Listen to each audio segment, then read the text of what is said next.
Hello students. तो हम लोगों ने स्ट्रेट लाइन मोशन में अभी तक क्या क्या कवर कर रखा है, जल्दी से एक क्विक सिनॉप्सिस देख लेते हैं। सबसे पहले हमने डिस्टेंस एंड डिस्प्लेसमेंट को कवर किया था, ठीक है, उनकी डेफिनेशंस। फिर हमने स्पीड एंड वेलोसिटी को एक्सप्लेन किया था। फिर हम आए थे average velocity and average speed पर। इनमें हमने कितने टाइप के क्वेश्चंस बताए थे। नंबर 1 था टाइम डिवीजन, नंबर 2 था डिस्टेंस डिवीजन, और थर्ड है मिसलेनियस। तो आज हम लोग मिसलेनियस कर रहे हैं। मिसलेनियस में मिक्स हो सकता है क्वेश्चन, ठीक है। सबसे पहले ये एग्जाम्पल देखो, इसमें क्या है, अ particle moving in straight line covers half of the distance with speed v1, ठीक है। टोटल डिस्टेंस को हमने हाफ हाफ में कर दिया। First half with speed v1, the other half distance is covered in two equal intervals in two time equal time intervals, ठीक है। यहाँ डिस्टेंस नहीं है। अब पहले हमने क्या किया, देखो यहाँ पे d डिस्टेंस लिया हाफ, ठीक है, और फिर ये हाफ ले लिया d डिस्टेंस, ठीक है। तो पूरी जर्नी को मैंने d एंड d में डिवाइड कर दिया, तो टोटल जर्नी हो गई 2d डिस्टेंस। अब क्या किया, ये पहला d तो हमने v1 से चल दिया है, ठीक है। Let us assume this time is t1। फिर ये d जो हमारा डिस्टेंस है, उस डिस्टेंस को हमने क्या किया, हाफ टाइम इंटरवल्स में डिवाइड किया है, t2 and t2 same time interval. Question में यही था ना कि रिमेनिंग डिस्टेंस का हमने 2 इक्वल हाफ इंटरवल किया, और उसमें फर्स्ट हाफ में हमारी स्पीड कितनी रही, फर्स्ट हाफ में हमारी स्पीड रही v2, और थर्ड जो पार्ट है हमारी जर्नी का या इस डिस्टेंस का सेकेंड हाफ है टाइम इंटरवल, दैट इज कितना, v3 स्पीड, ठीक है। अब हम क्या करें, ये v2 और v3 हो गया। अब इसके बाद देखो, हमें जब भी कोई मिसलेनियस टाइप का क्वेश्चन आता है जिसमें कि हमने पहले से फॉर्मूला डिराइव नहीं किया है, या अगर हम हमेशा 100% ऑफ द केसेस में हम यहीं से स्टार्ट कर सकते हैं, total distance upon total time, ठीक है। अच्छा, एक चीज और, because this is a straight line motion, ठीक है, स्ट्रेट सिंगल डायरेक्शन में चल रहा है, बीच में रिवर्स भी नहीं कर रहा है, तो उस केस में डिस्टेंस एंड डिस्प्लेसमेंट सेम हो जाता है। जब डिस्टेंस और डिस्प्लेसमेंट सेम होता है तो फिर average velocity and average speed भी सेम होती है, ठीक है। तो ये हमारा v एवरेज, एवरेज स्पीड भी बोल सकते हो, एवरेज वेलोसिटी भी बोल सकते हो, क्योंकि इस केस में डिस्टेंस एंड डिस्प्लेसमेंट सेम है। क्यों सेम है, क्योंकि क्वेश्चन में दिया हुआ है this is moving in straight line, कहीं पे रिवर्सल ऑफ द वेलोसिटी नहीं दिया है कि डायरेक्शन रिवर्स हो रहा है, तो यहाँ पर सेम है। अच्छा, अब कैसे सॉल्व करना है, तो हमने बेसिक फॉर्मूला लिखा, total distance upon total time. उसके बाद क्या किया, उसके बाद फर्स्ट जो हमारा हाफ डिस्टेंस है उसमें हमने स्पीड v1 क्वेश्चन में गिवन है, डिस्टेंस d है, हमने टाइम और लिख लिया t1 अपनी तरफ से, ठीक है। फिर रिमेनिंग d डिस्टेंस में हमने टाइम t2 एंड t2 के इक्वल इंटरवल्स में डिवाइड किया। स्पीड गिवन है क्वेश्चन में v2 एंड v3। अब जरा पता करते हैं कि यहाँ पे टोटल डिस्टेंस हम लिख सकते हैं कि नहीं, लिख सकते हैं, d प्लस d 2d ये हमने एज्यूम किया है, लिख सकते हैं, ठीक है। फिर टोटल टाइम में हमें क्या लिखना है, t1 plus t2 plus t2, ठीक है। t1 प्लस t2 क्या हो गया, 2t2 हो गया। अब ये t1 और t2 में यहाँ पे प्लेस करने हैं इन टर्म्स ऑफ स्पीड्स, तो कैसे करें, v1 स्पीड d डिस्टेंस, तो टाइम क्या निकलेगा, d अपॉन v1। यहाँ पे t2 time and again t2 time, v2 and v3 speeds, इनका यूज करके क्या हम टोटल डिस्टेंस निकाल सकते हैं। Distance is equal to speed into time, speed v2 into t2, ये तो डिस्टेंस हुआ ये इतना पार्ट, और रिमेनिंग पार्ट क्या होगा, v3 एंड t2, टाइम तो दोनों में सेम है तो t2 रहा, और स्पीड v2 एंड v3, तो ये हमारा स्पीड v2 से चला हुआ डिस्टेंस, ये v3 से चला हुआ डिस्टेंस, दोनों को ऐड कर दिया तो d हो गया, ठीक है, because this whole part is d distance, ठीक। तो हमारा अब ये देखो t1 और t2 कहां से आएगा, t1 तो ये हो गया, t2 कहां से आएगा, तो देखो ये t2 तुम्हारा कॉमन ले लेकर के d is equal to v2 plus v3 and t common ले लिया, तो क्या हो गया, d upon v2 plus v3 आ गया। ये कौन सा t है, t2 है ये, ठीक। t1 और t2 मिल गए, पुट कर दो यहाँ पे 2d अपॉन t1 डाल दो, d upon v1 plus twice, ये ट्वाइस, और t2 की वैल्यू वहां से डाल दी, d upon v2 plus v3, ठीक है। अब इसको फर्दर सॉल्व करते हैं, यहां से इधर आ गए हम, d देखो d यहाँ पे नीचे हम डिनोमिनेटर में कॉमन निकाल सकते हैं, d कॉमन निकाल दिया तो 1 upon v1, 2 upon v2 plus v3, ठीक है। तो d कॉमन ले लो, कैंसिल हो जाएगा न्यूमरेटर वाले d से, तो यहाँ पे 2 रह गया, और यहाँ 1 upon v1 plus 2 upon v2 plus v3 आ गया, ठीक है। और सॉल्व करना है तो इसमें नीचे एलसीएम ले लेते हैं, v1 ब्रैकेट में v2 प्लस v3, और इधर क्या हो जाएगा, इधर लेके जाओगे तो v2 प्लस v3 हो जाएगा, और इधर क्या होगा, v1 यहाँ लेके जाओगे तो 2v1 हो जाएगा। ठीक है, थोड़ा और सॉल्व कर लेते हैं। 2 डिनोमिनेटर को ऊपर ले जाओ, v1 v2 प्लस v3।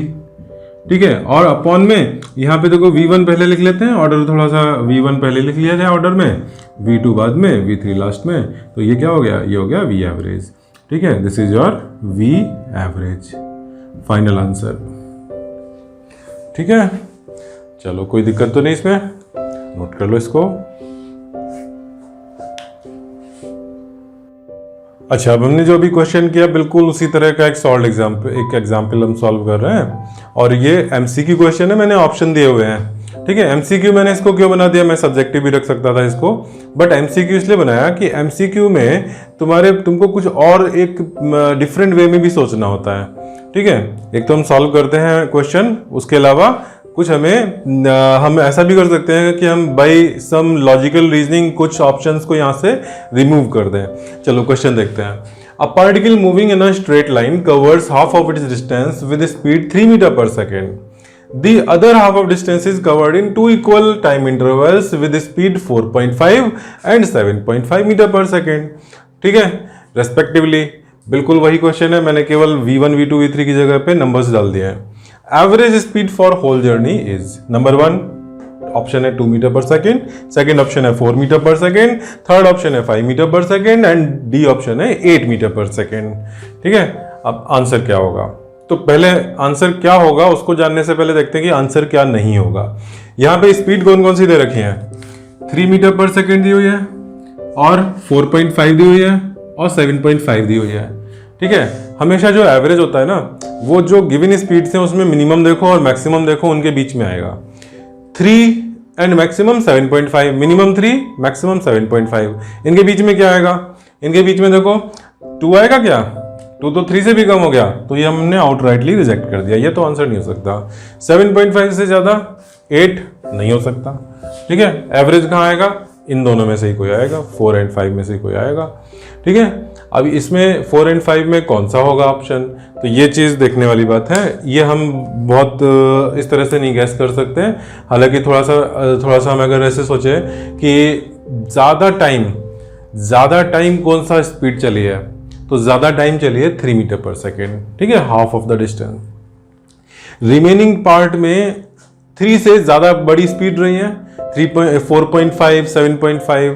ठीक है, तो वहां पे टाइम कम लगा होगा। ठीक है, वो बहुत जल्दी वाला डिस्टेंस कवर हो गया, तो ज्यादा टाइम वो चला है 3, तो 3 के आसपास में आंसर जो है 3 से बड़ा होगा, बट 3 के आसपास में होगा। ठीक है, लेकिन फिर भी ये फुल प्रूफ रीजनिंग नहीं है, क्योंकि ये मैं थोड़ा गैस कर रहा हूं। अगर मुझे मान लो मेरे पास केवल 10 सेकंड का टाइम है, तो मैं 4 और 5 में फिर गैस करने में मैं ऐसे रफ एस्टिमेट करूंगा, but I am not fully sure कि हमारा आंसर क्या होगा।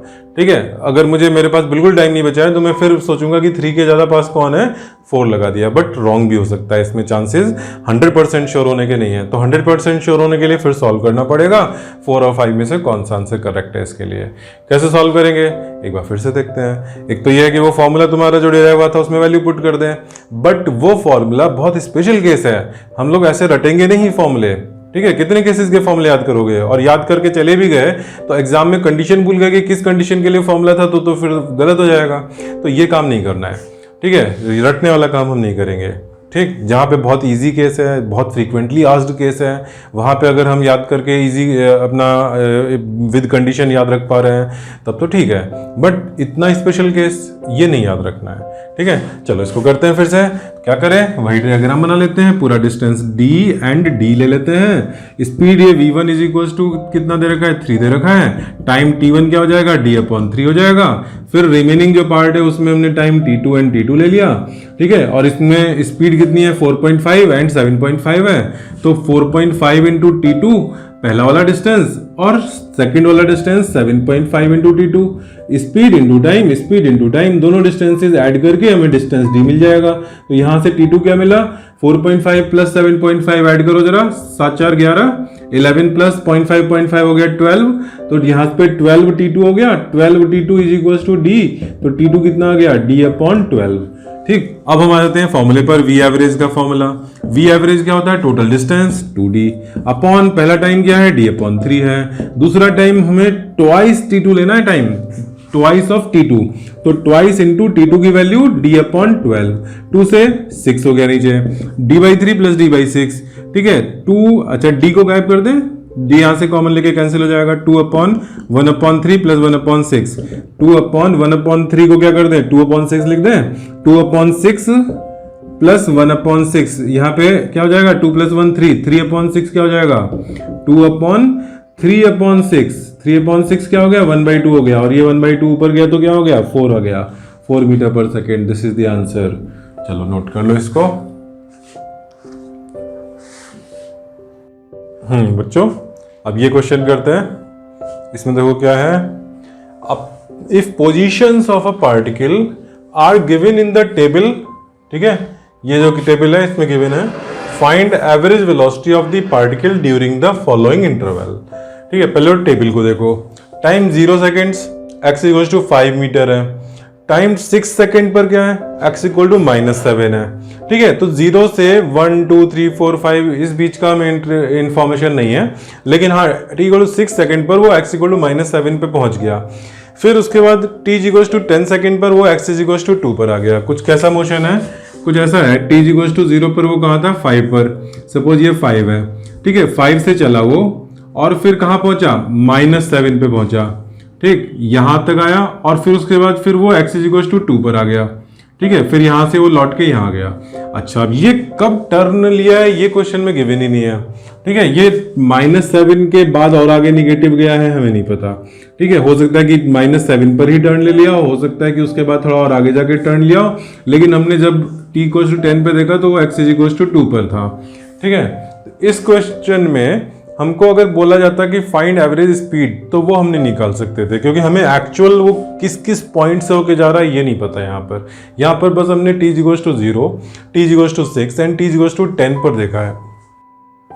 तो हमने यहाँ पर ये फाइंड करना है एवरेज वेलोसिटी, ठीक है। एवरेज स्पीड हम नहीं निकाल पाएंगे।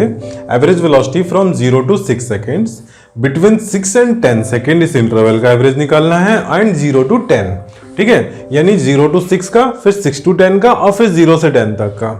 क्या करना है, बेसिक डेफिनेशन पे जाते हैं। बेसिक डेफिनेशन क्या है, टोटल हम वेलोसिटी निकाल रहे हैं, एवरेज वेलोसिटी, तो टोटल क्या लिखेंगे डिस्प्लेसमेंट लिखेंगे, ठीक है। तो total displacement upon total time ये होता है। तो मैं यहाँ पे जरा पता लगाता हूं कि इसकी पोजीशन कहाँ पे थी। इसकी पोजीशन x इनिशियल थी, थोड़ा बड़ा लिख लेते हैं, x इनिशियल क्या था यहाँ पर, वहां देखो टेबल में x = 5 था, तो ये 5 है, और x फाइनल क्या है, x फाइनल है 6 सेकेंड पर -7। तो डिस्प्लेसमेंट क्या हुआ, डिस्प्लेसमेंट यानी डेल्टा x, हम लोगों ने पहले के लेक्चर में किया हुआ है ये चीज।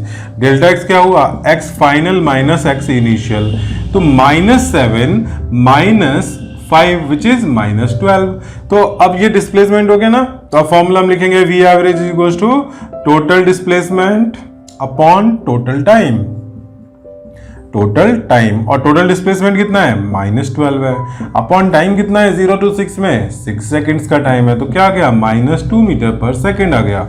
This is v average answer, ठीक है, समझ में आया, ठीक। अच्छा अब इधर आ जाओ, 6 to 10 सेकेंड्स, इसमें क्या होगा, 6 to 10 सेकेंड्स में x इनिशियल क्या है, 6 सेकेंड पर कहाँ है -7, this is your initial value, और 10 पर x फाइनल क्या है, 10 पर है 2, तो मैंने 2 लिख दिया। अब डेल्टा x यानी कि डिस्प्लेसमेंट क्या होगा, x final minus x initial, final कितना है 2 है, इनिशियल कितना है -7 है, 2 - -7, तो ये हो गया 9, ठीक। 2 + 7 इज 9। अब हम v एवरेज पर जाते हैं, तो टोटल डिस्प्लेसमेंट 9, टोटल टाइम 6 से 10 तक कितने सेकंड लगा होगा 4 सेकेंड्स, तो 9/4 कितना हो गया ये 9/4। अगर 9/2 होता तो कितना आता, 4.5 आता, तो 4.5 के नीचे अपॉन में 2, ठीक है ना, 4 को मैंने 2 × 2 लिख दिया, 9/2 किया 4.5, फिर 4.5/2 2.25, ठीक है, metre per second. This is the answer. Next ये देखो t = 0 to 10 सेकेंड तक का, तो यहां पर x इनिशियल कितना है 0 पर +5, x फाइनल कितना है 2, what is delta x, x final minus x initial 2 minus 5 which is -3। तो डेल्टा टी कितना है इसमें, 0 से 10 तक 10 सेकेंड है। तो v एवरेज क्या हो जाएगा, ये वेलोसिटी एवरेज है, डेल्टा x -3 अपॉन 10 कितना हो गया, माइनस का 0.3 मीटर पर सेकेंड। ठीक है, टोटल जो हमने 0 to 10 तक की जर्नी है उसका एवरेज निकाला, बहुत कम आया, 0.3 आया माइनस में। ठीक है, और हाईएस्ट कब आया था, 6 to 10 वाले में हाईएस्ट आया था। ठीक है, यहाँ पर 2 आया मैग्नीट्यूड देखा जाए तो ऐसा क्यों हुआ, क्योंकि जब वो आगे जाकर के लौट रहा है, इधर से निगेटिव में गया और फिर वो लौटा, तो जैसे से वो लौट रहा है तो डिस्प्लेसमेंट, जो नेट डिस्प्लेसमेंट है 10 सेकंड का, वो कम होता जा रहा है। ये लौट के और पास आ गया और कम हो गया, और पास आ गया और कम हो गया। मान लो लौट करके पूरा 5 पर ही आ गया होता तो net velocity, average velocity whole journey की क्या होती, 0 हो जाती, क्योंकि डिस्प्लेसमेंट हमारा 0 हो जाता। जहां से चला वहीं लौट के आ गया, डिस्प्लेसमेंट 0, तो एवरेज वेलोसिटी 0 हो जाती अगर वो लौट के इनिशियल पॉइंट पर आ गया होता। यहाँ पे ऐसा नहीं था, यहाँ पर x = 5 से x = 2 तक पहुंचा। ठीक है, इन दी होल जर्नी। ठीक है, तो दिस इज दी क्या सॉल्यूशन फॉर एवरेज वेलोसिटी। तो हम लोगों ने इतने टाइप के एग्जांपल्स कर लिए। अब हम लोग देखो एवरेज वेलोसिटी, एवरेज स्पीड का जो कॉन्सेप्ट है, ये हम जब 9th क्लास में जो क्वेश्चंस आते हैं यूनिफॉर्म एक्सेलरेशन वाले, वहाँ पे फिर से करेंगे। ठीक है, फिर उसके बाद हम लोग अगर मान लो 11th क्लास वाले जब हम करेंगे जहाँ पे कैलकुलस होगा, तो वहाँ पर फिर और नए टाइप के क्वेश्चंस आएंगे, उसमें भी एवरेज वेलोसिटी आएगी। ठीक है, तो ये हमारा टॉपिक बार बार रिपीट होगा अभी हर लेवल पर। ठीक है, चलो ओवर करते हैं।